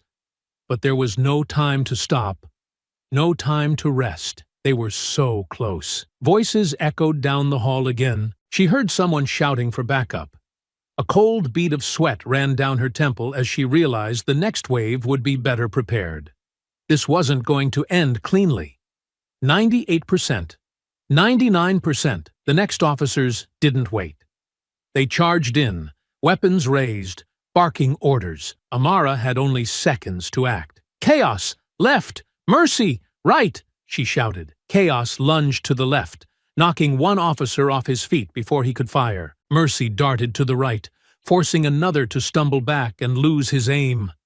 Amara moved forward, staying low as the third officer swung at her. She took the hit to her ribs, the force knocking the air out of her lungs. Pain blossomed in her side, but she gritted her teeth and pushed through it. She caught his arm, used his own momentum to twist him around, and slammed him into a shelving unit. The fight was relentless. Amara's military training clashed against their brute force and numbers. She ducked and weaved, her strikes precise and calculated. But the officers weren't going down easily. One managed to grab her by the arm, pulling her into a chokehold. Her vision blurred for a moment as her breathing was cut off. Chaos saw it and reacted instantly, barreling into the man's legs, sending him toppling. Amara hit the floor hard, gasping for air, her shoulder and ribs screaming in pain. Another officer came at her, and Mercy intercepted, snapping at his arm and forcing him back. Amara rolled onto her side, scrambling to her feet, ignoring the burning ache in her body. She delivered a quick punch to his jaw, followed by a sharp elbow to his temple. He dropped to the ground, dazed. Her focus snapped back to the terminal. 100%. The drive's light blinked green, signaling the transfer was complete. Amara's breath hitched in relief, but she didn't hesitate. She yanked the drive free and shoved it into her pocket. The fight wasn't over yet. The remaining officers regrouped at the doorway. They hesitated for a brief moment, likely reassessing after seeing their comrades downed. Amara didn't give them a chance to rally. Chaos! Mercy! Go! She shouted, pointing toward the exit. The dogs moved in perfect unison, charging forward with incredible speed. Chaos hit the first officer low, knocking him off balance, while Mercy leapt at the second, forcing him to retreat. Amara followed, her movements sharp and decisive. She struck one officer in the knee, sending him crashing down, and pivoted to slam another into the wall. Her ribs screamed in protest, her body protesting every motion, but she didn't let it stop her. The last officer hesitated, his gun shaking in his hands. Amara locked eyes with him, her voice cold. Put it down, or you're next. The man froze, his gaze darting between Amara and the dogs. He made his choice, slowly lowering his weapon and backing away. Chaos growled low, just enough to keep him still. Amara straightened, her chest heaving. Blood dripped from her lip, where she'd taken a blow earlier, and her shoulder felt like it was on fire. She didn't bother checking on the downed officers. They weren't getting up anytime soon. Instead, she motioned to the dogs. Fall in. Chaos and Mercy immediately returned to her side, their ears pricked, their eyes still scanning for any remaining threats. Amara moved to the terminal one last time, confirming the files were sent and the console was cleared. Then she turned, stepping over the unconscious bodies as she headed for the door. The data was secure. They had what they needed. For now, though, she had won. Amara stepped into the dimly lit room, her body aching from the fight. She barely made it 2 steps before Gina and Darnell rushed to meet her. Chaos and Mercy lingered near the doorway, still alert, but their tails wagged slightly at Gina's approach. The air was thick with tension, but Amara's expression was calm as she reached into her jacket pocket. Here, she said, quietly. pulling out the small USB drive. She placed it in Gina's outstretched hand. Everything's on there. The footage, the files, everything we need. Gina's fingers closed around the drive. You sure it's all there? I stayed until it finished, Amara replied. Every last piece. Darnell stepped closer, her gaze serious. We'll get this uploaded right away. Once it's out, there's no pulling it back. Amara nodded. That's the point. Within an hour, the data went live. The footage Gina had found, the identity records Darnell had uncovered, and the mission files Amara had unknowingly exposed years ago. All of it was uploaded to secure channels, then sent out to trusted reporters and investigative journalists. It spread faster than any of them expected. Social media exploded with headlines, "Corrupt Officer Exposed," "Hidden CIA Past Comes to Light," "Evidence of Systemic Cover-Up." The footage of the dogs being provoked, the documents showing Renner's fabricated identity, and the financial records tying him to off-the-books operations painted an undeniable picture. Reporters swarmed the precinct. They crowded outside the building, shoving microphones toward officers who looked bewildered and defensive. Inside, an internal review team descended, combing through every file, every record, every shred of paperwork connected to Renner. The department was in chaos. Renner himself didn't go quietly. When the news first broke, he tried to spin it as a misunderstanding, claiming the footage was doctored and the records taken out of context. But his voice carried less weight with every passing hour. The evidence was overwhelming. No matter how hard he tried to control the narrative, it slipped further from his grasp. The final blow came during a live press conference. Renner had managed to secure a podium inside the precinct's main lobby, flanked by a few loyal officers who hadn't yet realized the tide had turned. As he spoke, trying to downplay the mounting accusations, the cameras stayed fixed on him. His words grew more frantic, more defensive, as reporters shouted questions. "Captain Renner," one reporter called out, "how do you explain the footage showing you orchestrating the incident? Why does your personnel file contain multiple falsified entries?" Another demanded. Renner's voice grew tight, his composure cracking. "These accusations are baseless. The department is investigating thoroughly, and I assure you, he never got to finish." From the side of the room, Darnell stepped into view, her badge gleaming under the harsh fluorescent lights. She walked purposefully toward the podium, her hand resting on her belt. The room fell into a hush, the cameras zooming in on her as she approached. "Captain Renner," she said, her voice steady but firm, "you're under arrest." Renner's face darkened. "What is this?" he barked. "You can't—" Darnell didn't flinch. She raised her voice, speaking directly to the crowd of reporters and officers. "Captain Renner is being taken into custody for falsifying official records, orchestrating a criminal cover-up, and obstructing justice. He will answer for his actions." The reporters erupted, shouting questions and snapping photos. Renner's face turned red, his jaw tight as he tried to protest. But Darnell was already pulling a pair of handcuffs from her belt. "Turn around," she said flatly. He hesitated, his gaze darting around the room as if looking for someone, anyone, to help him. But no one stepped forward. Slowly, reluctantly, he turned. The cameras captured every moment, the cuffs snapping around his wrists, his bitter scowl, the officers who once supported him standing silently to the side. It was a public fall from grace, broadcast live for everyone to see. As Renner was led away, Gina and Amara watched from a quiet corner of the building. Gina had her laptop open, monitoring the flood of responses online. The video of Renner's arrest was already being clipped and shared across every major platform. People were demanding answers, calling for accountability.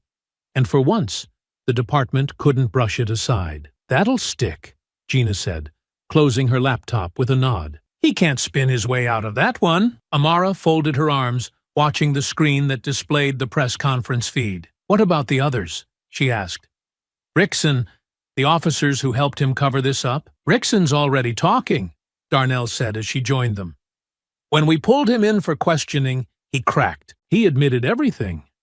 How Renner manipulated the department, how they falsified the reports, how they tried to frame you. He knows federal charges are coming if he doesn't cooperate, so he's spilling every detail. Amara nodded slowly. So the house of cards is falling. It is, Darnell said. And thanks to you. There's no stopping it now. The three of them stood together, the weight of the past few days settling on their shoulders. It wasn't over. Not completely.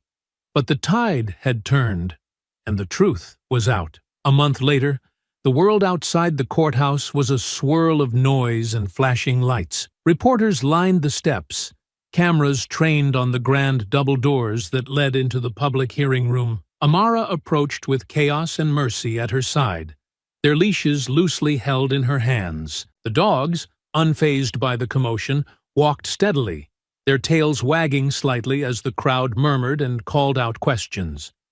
Inside, the hearing chamber was filled with city officials, law enforcement representatives, and members of the press. At the front of the room sat a panel of internal affairs leaders and public integrity commissioners. Amara stood tall before them, her back straight and her face calm. Her ribs had healed, her shoulder no longer ached, and the faint bruises from that night in the evidence room were now just a memory. But the story of that night, and everything that led up to it, was still fresh in everyone's mind. The hearing was brief, formal, and to the point.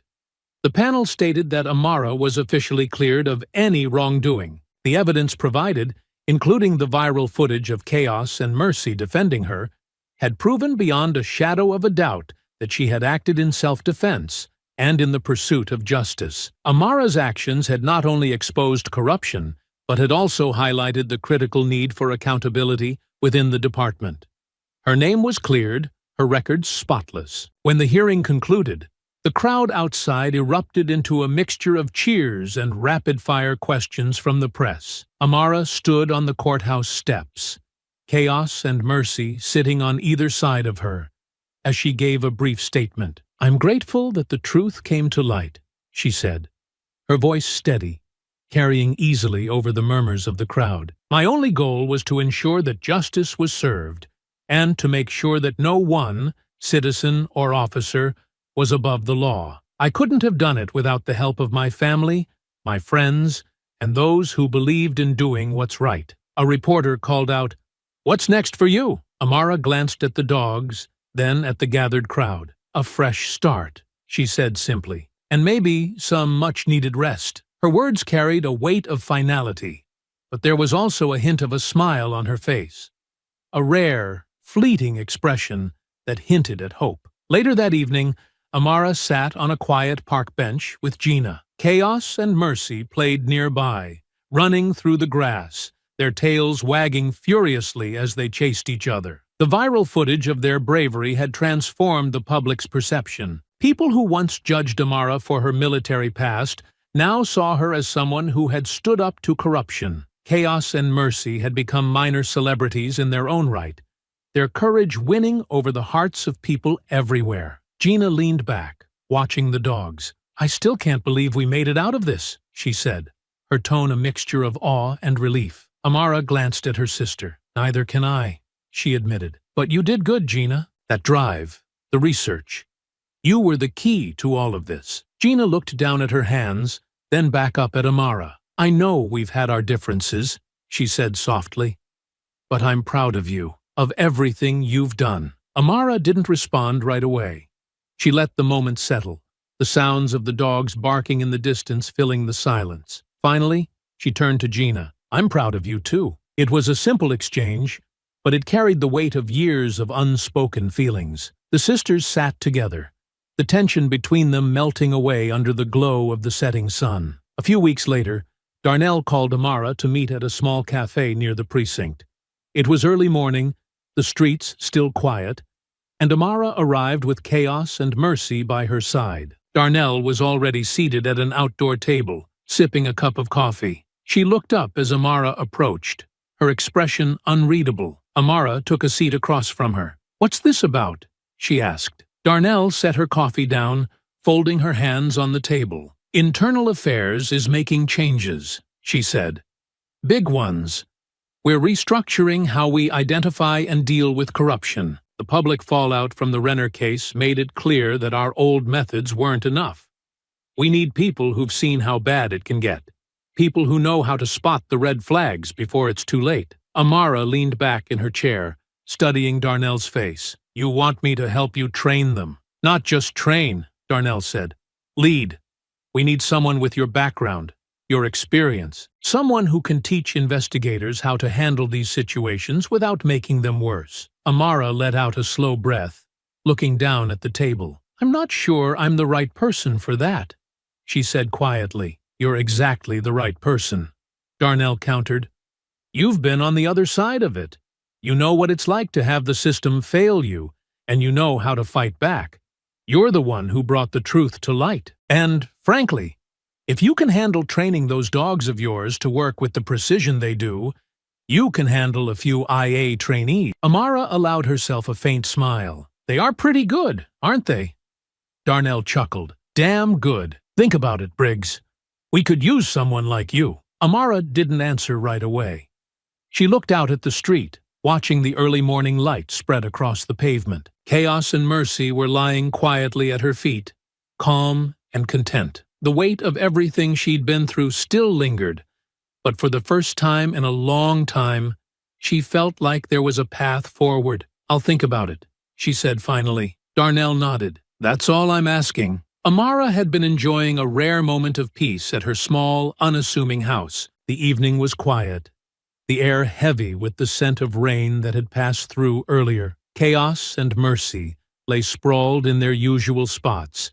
Chaos near the back door, Mercy curled at the foot of the couch. The steady rhythm of their breathing was a comforting backdrop as Amara sipped from a cup of tea, her mind far from the events that had upended her life in recent months. But the peace didn't last. Chaos suddenly lifted his head, his ears flicking toward the window.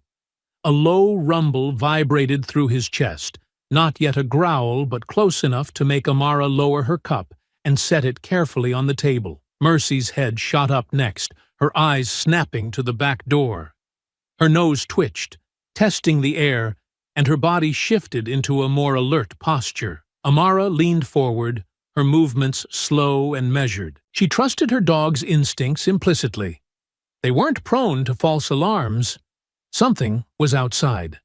The soft hum of the television became background noise as she focused on the dogs. On screen, a news anchor was reporting the aftermath of Renner's high-profile escape. The details were grim.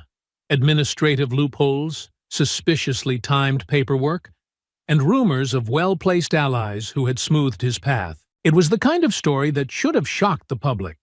But all Amara could think about now was the faint rustling sound coming from the yard. She stood, moving quietly toward the kitchen. Chaos followed, his growl deepening slightly as his tail stiffened. Mercy stayed close, her eyes darting from the door to the window. Amara reached the counter and placed a hand on the nearest object. A heavy steel flashlight she kept there for power outages. The cool weight of it felt reassuring in her palm. Outside, the motion-activated light flickered on. Amara froze, listening carefully. There was no wind, no trees swaying to trigger it. Her jaw tightened. Chaos let out a single, sharp bark. She snapped her fingers once. Sharp, firm. He stopped barking immediately, but remained on high alert. Amara moved toward the window, keeping her profile low. The yard was empty. At least, it seemed that way. But the rain-soaked ground had a subtle disturbance. Muddy footprints leading toward the side gate. She exhaled through her nose. It wasn't a random animal wandering through. Someone was here. Her training clicked into place. She backed away from the window, making a series of hand signals to the dogs. Chaos moved to one side of the kitchen, taking up a position near the door, while Mercy stationed herself closer to Amara. The quiet inside the house felt heavy, like the calm before a storm. The television continued its broadcast, now playing a clip of Renner in handcuffs before his mysterious disappearance. The reporter's voice filled the room, But Amara's attention was razor-sharp on the sounds outside. Footsteps. Close. Deliberate. She didn't wait. Amara turned off the kitchen light, plunging the house into a dim, shadowed silence. Her grip on the flashlight tightened. The sound of glass breaking cut through the stillness, and Chaos reacted instantly. He barked once, a deep, commanding sound that echoed through the house. Amara pressed herself against the wall, her breathing steady. Her free hand moved in a quick, precise signal to Mercy. The dog shifted closer, ready. "Briggs?" a voice called out from the back door. The tone was low, calm, and cold. "I know you're in there." Amara didn't answer, her lips pressed into a firm line, her eyes narrowing as she listened.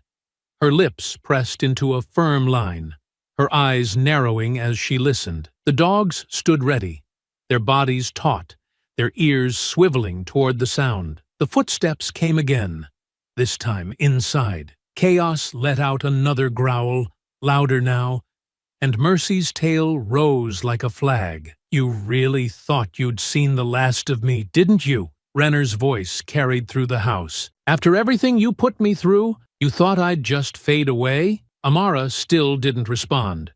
She was already moving silently, slipping through the kitchen to reposition herself behind the counter. Chaos followed her lead, his growls coming softer now, more controlled. Mercy stayed at the edge of the living room, her body low, her eyes glinting as she fixed her gaze on the approaching figure. The television droned on, a chilling contrast to the tension building in the room. The anchor's voice was matter-of-fact, listing the failures that had led to Renner's escape. Sources within the Justice Department report that a series of administrative errors allowed Captain Renner to avoid transport to federal custody. Renner's silhouette appeared in the dim hallway light. Amara could see his shoulders, broad and tense, as he stepped further into the house. "I warned you, Briggs," he said. "I told you I'd be back." Amara's voice cut through the darkness, calm but laced with steel. "You made your choice, Renner. You lost. Now get out." Renner laughed bitterly, the sound harsh and jagged. "Lost? You think I lost? No, Briggs. I'm still here, still standing, and you're the one who's going to pay." Amara's grip tightened on the flashlight. Chaos and Mercy waited for her command, their focus unbroken. The fight was coming. She could feel it in the air, heavy and electric. Renner was close now, close enough that she could see the anger etched into his face, the unhinged glint in his eyes. He didn't just want revenge, he wanted to prove he was still in control. And Amara was ready. The crash of glass shattered the tense silence. Amara spun toward the sound just as Chaos barked sharply, a deep, commanding noise that echoed through the house. Mercy let out a fierce growl, her body stiffening. Renner stepped through the broken kitchen window, his movements quick, his face twisted with rage. He ditched his usual calm demeanor. Now he looked feral, desperate, his shoulders tense, and his fists clenched. "You couldn't leave well enough alone, could you?" Renner growled, his voice low and venomous. "You just had to ruin everything." Chaos lunged first, intercepting Renner as he moved toward Amara. The dog's teeth found their mark, clamping down on Renner's forearm. Renner yelled, slamming his free hand against the counter to steady himself. He flung Chaos aside, but the dog hit the ground and instantly rebounded, circling for another attack. Mercy darted in from the side, her jaws snapping at Renner's legs, forcing him to backpedal into the broken shards of glass. Amara didn't wait for him to recover. She grabbed the heavy flashlight from the counter and struck hard, aiming for his ribs. Renner blocked at the last second, the flashlight glancing off his forearm. He retaliated with a wide swing, catching Amara in the side. The blow knocked the air from her lungs and sent her stumbling, but she kept her grip on the flashlight. Chaos and Mercy pressed the advantage. Chaos leapt again, this time going for Renner's leg, his teeth sinking into the fabric of his pants and pulling him off balance. Renner stumbled, his heel crunching over shards of glass. Mercy snarled, snapping at his hand as he tried to steady himself on the counter. You think you can just set them on me? Renner spat, his voice cracking with frustration. He reached for something on the counter, anything he could use as a weapon. But Amara moved in, striking him hard on the wrist. The object, a glass jar, shattered to the floor, scattering fragments across the tile. Chaos lunged again, forcing Renner to stumble back. His movements became more erratic, his anger rising with every failed attempt to gain the upper hand. Amara ducked under a wild punch, driving her shoulder into Renner's chest and slamming him against the fridge. The metal door rattled, and Renner grunted, his hands clawing at her arms. She pivoted, throwing an elbow into his ribs before stepping back to regain her footing. Renner came at her again, swinging wildly. She dodged and countered, each move calculated, her training guiding her every step. Chaos and Mercy kept circling, growling and lunging at just the right moments to keep Renner off balance. When he turned to swing at Amara, Chaos struck low, pulling at his leg again. When he tried to kick Chaos off, Mercy lunged at his other side, snapping at his hand. The dogs moved as a unit, every motion perfectly timed. Renner finally grabbed a jagged piece of glass from the counter and slashed it in Amara's direction. She deflected the blow with the flashlight, the glass clinking off the metal, and drove a knee into his stomach. He doubled over, gasping for air, but he didn't go down. Instead, he swung the shard again, nicking her arm. A hot line of pain flared up her forearm, but she gritted her teeth and pressed forward. "Is this it, Renner?" she said, her voice steady despite the chaos around them. "Breaking into my home, fighting in the dark like a cornered animal? What happened to the man who thought he was untouchable?" "Shut up!" Renner roared, his voice ragged. "You have no idea!" Another lunge from Chaos cut him off. The dog's powerful jaws latched onto his arm, forcing him to drop the glass shard. Mercy darted in, snapping at his legs until he stumbled again, crashing into the counter. Amara closed the distance, her movements swift and decisive. She caught Renner's wrist as he swung, twisting it sharply, and slammed him face first into the fridge. "Stay down!" she growled, but Renner refused. He lashed out blindly, catching her with a glancing blow to the jaw. The impact made her stagger, but it only fueled her resolve. She spun, driving an elbow into his side, then followed with a palm strike to his chest. Renner hit the counter again, hard, and Chaos lunged once more, pinning him against the edge. Glass crunched underfoot as Amara stepped forward, standing over Renner as he struggled against Chaos's grip. His breath was ragged, his movements sluggish. She could see the anger in his eyes, the unwillingness to admit defeat, but he was spent. The dogs didn't let up, their growls rumbling through the tense, shadow-filled kitchen. "Give it up, Renner," Amara said, her voice sharp and unwavering. "This ends now." Amara sat quietly in her kitchen, a phone pressed to her ear as she watched Chaos and Mercy rest by her feet. The adrenaline from the fight had faded, leaving a dull ache in her ribs and a thin trickle of blood from the shallow cut on her arm. Renner sat slumped against the counter, barely conscious, his breaths shallow and labored. She spoke firmly to the police dispatcher on the line, explaining everything. She provided her address, her name, and calmly detailed Renner's crimes, how he'd escaped, how he'd broken in, how she'd subdued him without taking his life. When the officers arrived, she handed Renner over without ceremony. There were no words exchanged. They cuffed him and led him out the door, their expressions grim as the weight of his actions finally caught up with him. Amara watched them go, standing at the threshold with Chaos and Mercy sitting alertly at her side. The night air was cool and quiet now, the scent of rain still lingering. Months later, Renner stood before a packed courtroom. The trial had drawn national attention, the evidence against him so overwhelming that even his most loyal allies couldn't protect him. The footage, the documents, and the testimony from people like Amara, Darnell, and Gina painted a clear picture of his guilt. The courtroom was silent as the judge read the verdict. Guilty on all counts. Renner's face remained impassive, but his shoulders sagged as the weight of the sentence settled over him. The scene played out on live television.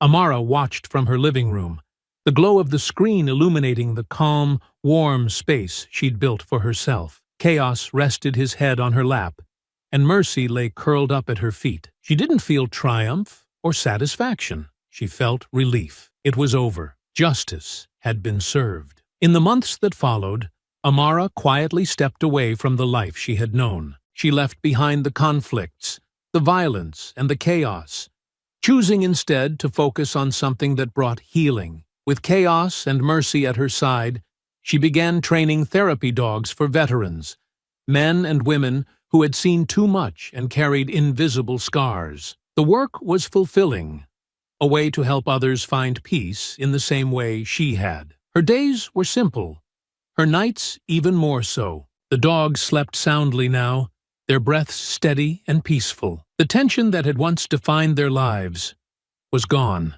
Amara found solace in the small routines, the early morning walks, the quiet afternoons spent training new pups, the evenings watching the sun set over the town. The town, however, was not the same. Renner's arrest and conviction had sparked something deeper. People began asking questions about the department, about their leadership, about the culture that had allowed someone like Renner to operate unchecked for so long. Internal reviews turned into public hearings. Officers were held accountable. Policies were rewritten. And at the forefront of this shift was Darnell, now leading a newly formed accountability unit. She worked tirelessly to ensure that no one else would have to go through what Amara had endured. Her team became a beacon of hope for the town, a promise that change was possible. One quiet morning, Amara walked Chaos and Mercy along a familiar street. It was the same route she had taken months ago, back when the world still stared at her with suspicion and judgment. Now, the town was different. People walked past her without a second glance. A shopkeeper nodded in greeting. A neighbor waved from their porch. No stares, no whispers.